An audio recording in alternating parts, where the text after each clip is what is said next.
Hey, you! Yeah, you! Did you really just take a walk alone without any weapons? Wow, so brave. So brave indeed. Now, would you please mind going through this door right there? Yeah, it's very safe, I assure you. Just you know, go through it. Yeah, go right through it. Go. Go! Cry of Fear is a good game. Some might say that it's the best game you've never played, but it turns out that I'm not that good at it. No! And despite of that, I decided to give it my best shot on the hardest difficulty available to me. Oh no, I do not like that. And you know, it all started pretty innocent. All I had to do was make some pictures of those white symbols at the walls, and so I did. Ooh! No! After getting to the main game though, I had no clue what to do, aside from the fact I had a door and a lock that's on it and requires a code. But now I have no clue where to get that code from, so I found out, and by I mean my chat found out for me, that I have to find out a very specific types of clues scattered around the map in the form of newspapers. Oh, what's that? Leather hoof 45? And after I found all of them, I have to input that into a PC. So logging in, I get my code that I need to get out of the first location. I've heard some... I finally got the code I needed for the padlock. I went through the door, and then another door suspiciously opened itself. So like any other normal player, I went right through it again. And after opening yet another door, what do you think? What happened then? Yes, that's correct! A guy with a hammer attacked me! Yes, our first enemy! Yes! How am I meant to win? Legitimately, how am I meant to win? How?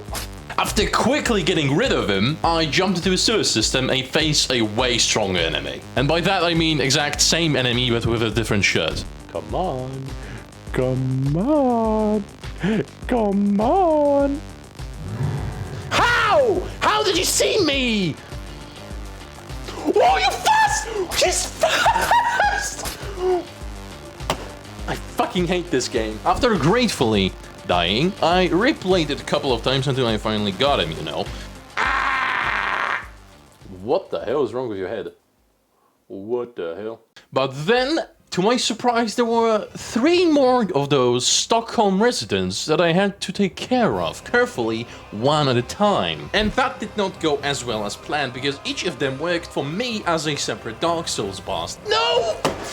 That I had to carefully step out of the way for me not to lose half of my health. After a while, I got into parkour course that's meant to take me on the very top of the building. And after carefully getting on top of the contraptions that meant to take me there, I immediately assumed that my goal is to jump down. Luckily, my chat convinced me otherwise, and I safely found myself inside the building. And then I got jump scared with a baby with 2 eyes, and I immediately lost all of my progress and all of my HP, all of it. Then accidentally, after collecting anything that could resemble an opening, I found myself in a room with random pictures when I found a knife and a syringe and a key. Then immediately after I picked those up, the room went dark and spooky and scary. I had random footsteps, and when I got out, I could jump with another spooky baby.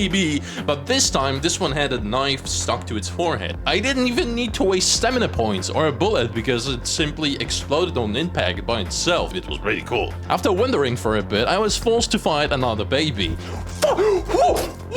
And a friendly bloke named Fred. Because, you know, he crawled out of the bed and I kinda felt bad for him, so I named him. I think I will name him Fred.